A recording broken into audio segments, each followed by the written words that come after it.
Over the weekend and better part of the beginning of this week, William Ruto has hosted some world leaders and known African dictators to get an affirmation and a breather in the reality that he is one-term president and get a reprieve of the political pressure in the country. The African Forward Summit happening in Nairobi is just a sideshow of Mr. William Ruto to hoodwink Kenyans on the matters that affect them.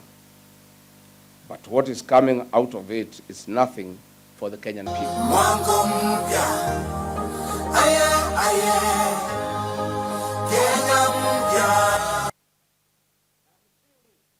Anything, where is it for the common Kenyan without medical care, education, or security in their own country? We thank the United Nations Secretary General for coming to Nairobi so that we address him from here on the danger that the Horn of Africa faces, courtesy of his host, Mr. William Ruto, the man in charge of Kenya. President Macron, thank you for coming. We shall tell you why Kenyans made noise to you yesterday and why they'll make some more noise when you meet them in the streets in your morning jogs. Unknown to Antonio Guterres and Emmanuel Macron, we want to let them know whom they are dining with. Mr. William Ruto, a man who is the greatest disrespecter of the rule of law, the greatest human rights violator, a vicious man, a callous character, a con master, and a practicing dictator on internship from African dictators like Samia Suluhu, Yoweri Museveni, and his contemporaries from other African countries, especially the ones dining at State House now for a talk show. This is a man who in June 2024 butchered Gen Zs in their numbers, abducted others. This is the man who is the real commander of RSF and the primary responsibility bearer of the war in Darfur, where thousands of women and children are being butchered. Instead of boasting of hosting over 30 presidents in Nairobi, William Ruto must focus on solving domestic issues. 3 days ago, six Kenyans in Mandera were brutally butchered by Jubilant forces who continue to illegally occupy the Kenyan soil. 7 other Kenyans are fighting for their lives in hospital, and not a single word from William Ruto. As we speak, Mandera County remains insecure and a big threat to the peace in the Horn of Africa. This is highly occasioned by issuance of Kenyan national IDs to non-Kenyan Somalis to enable them get an easy access to passports across the world. This has opened the world to terror groups in terrorist shells in Somalia. The world must be aware of this. And I must say that this dangerous trend disadvantages genuine Kenyan Somalis as they are held in suspicion and have serious challenges while applying for visas to travel to various destinations across the world. Mr. Guterres, be informed that President William Ruto is the greatest threat to Kenyan democracy and human rights violation. Kenya has become a haven of state-sponsored goonism and political intolerance.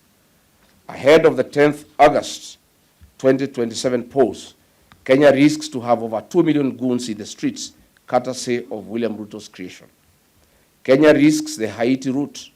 Women and children are tortured and attacked in churches with live ammunitions, tear gas canisters, and the brutality of clubs and machetes, not once, not twice.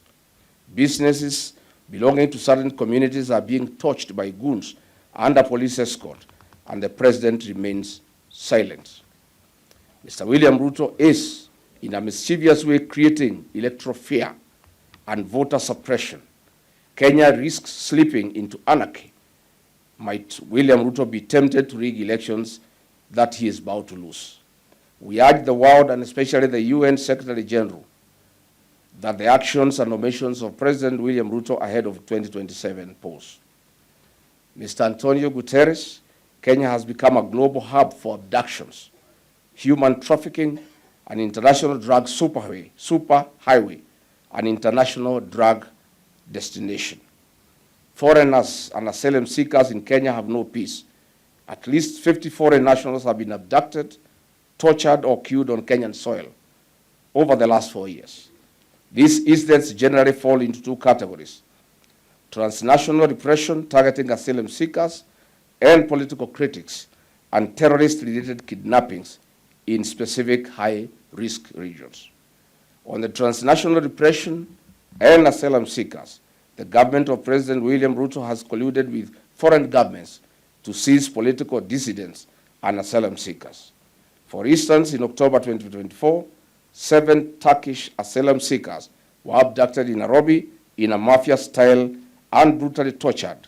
4 were forcibly returned to Turkey, despite international criticism regarding the principle of non-refoulement. In October 2024, Ugandan opposition leader Dr. Kiza Besigye was abducted in Nairobi and deported to Uganda to face political charges in the Ugandan martial courts.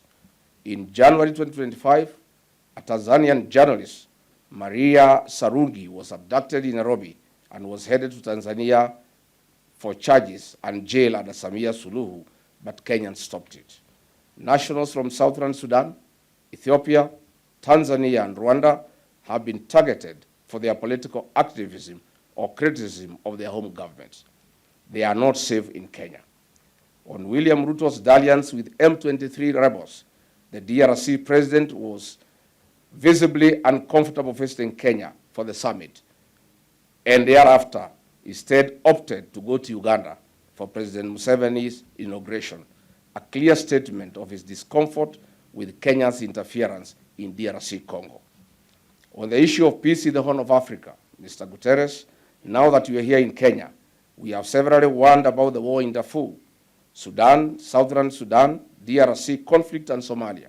We have also spoken about Ruto's involvement through his gold and arms supply in the said regions and direct assistance to rebels, especially Mr. Hemeti. Mr. Guterres, yesterday, you described the Sudan crisis as a nightmare and a carnage spilling out of control. You called for immediate ceasefire. You also condemned external interference. You also say this is a grave humanitarian violation of human rights, causing regional instability. You called for accountability. Unfortunately, you are seated with the very men in charge and responsible for what you are condemning, William Ruto. Mr. Guterres, you were seated with the war commander, and he hosted you to a state banquet yesterday night. You cannot talk about normalizing situation in Sudan when you are hosted by the commander and the men responsible for insecurity in the region.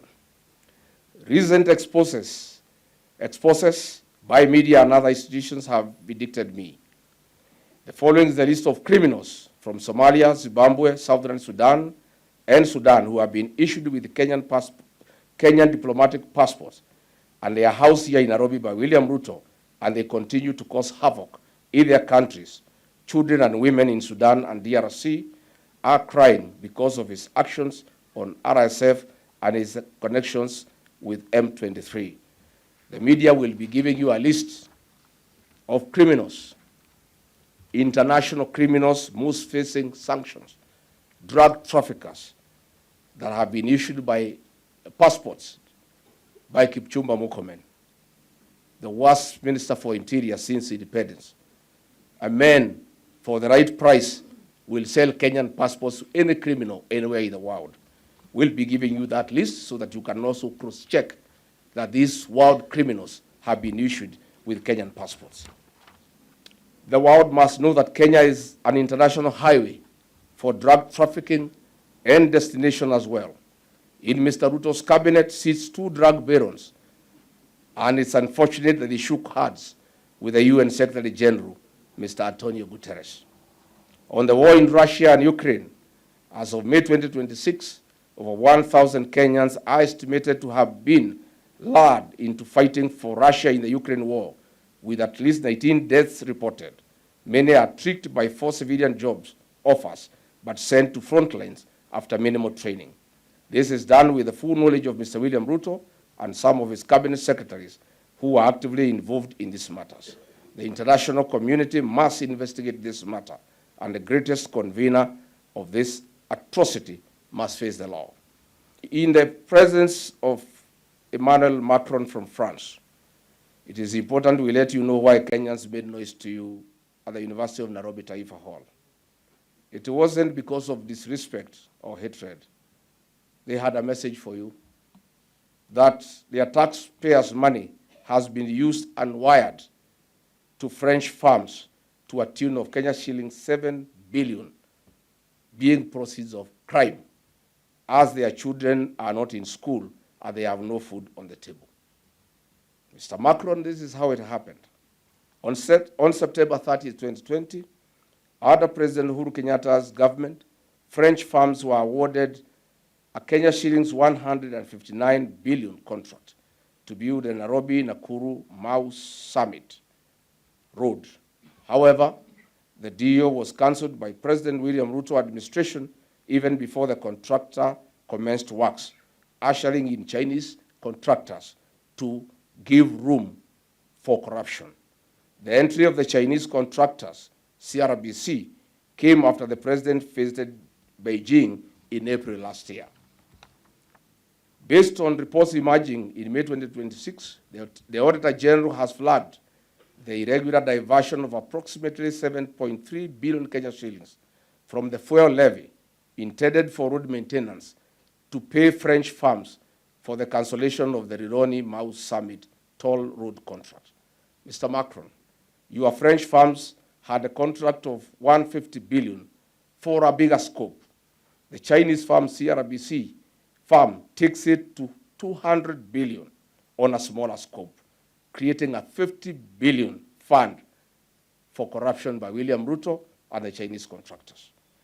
But your biggest interest and the reason why your French firms accepted cancellation of the Mau Summit was to get 7 billion shillings without doing anything at all. Mr. Macron, you are an accomplice in the 7 billion Kenya shillings theft from the people of Kenya. That is the money you have actually come to negotiate in Nairobi, not the summit that you are attending. Kenyans, this is a message Kenyans was passing to you yesterday. If you do know why they made noise, now you know. Kenyans are asking you not to leave our borders with this money. We need it to pay school fees. Mr. Macron, if Kenyans meet you elsewhere, they will make more noise. The children of Meru County risk missing going to school because your French national is demanding 64 million shillings from the county administration. This is due to a contested hotel, Leopard Rock at the Meru National Park. Mr. Ruto knows about this hotel more than anybody else. Be informed that the military pact that you signed with Mr. William Ruto in 2025 on defense cooperation has caused a lot of discomfort to the people of Kenya. Kindly revisit. And as we speak, there is no contract yet for the construction of the Rironi-Mau Summit Highway because Mr. William Ruto wants an upfront bribe of 17 billion Kenya shillings delivered to him in cash by CRBC. But the CRBC are demanding the contract first before they give the money, and William Ruto is demanding the money before he gives the contract. That is the situation that we are in.